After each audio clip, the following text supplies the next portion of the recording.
Today's episode of Authoritarian Clown College stars none other than Kristi Noem, who walked into a congressional hearing, raised her right hand, and lied so hard the oxygen in the room probably filed a workers' comp claim. She was asked point blank whether the Department of Homeland Security has ever deported a United States military service member.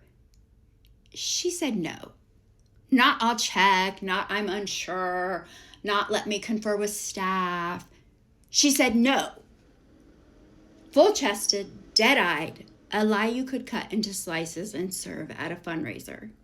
And then the Democratic member of Congress pulls up the actual veteran she deported, Sergeant Si-Jun Park, U.S. Army, combat veteran, shot twice, Purple Heart.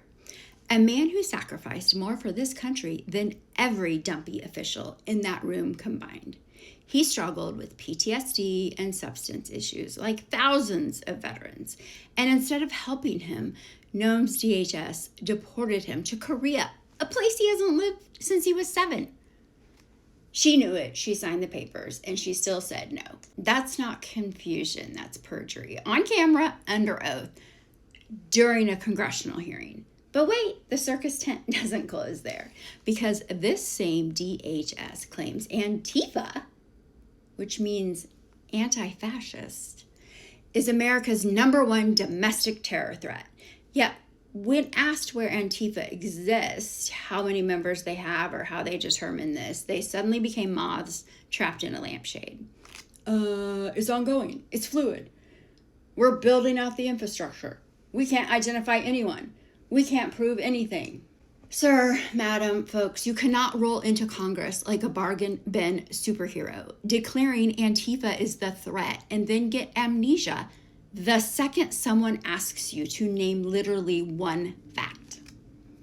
This is the Department of Homeland Security, an agency responsible for elections, immigration, counterterrorism, and they can't explain their own claims. They can't justify their own actions. They can't even tell you where Antifa supposedly lives.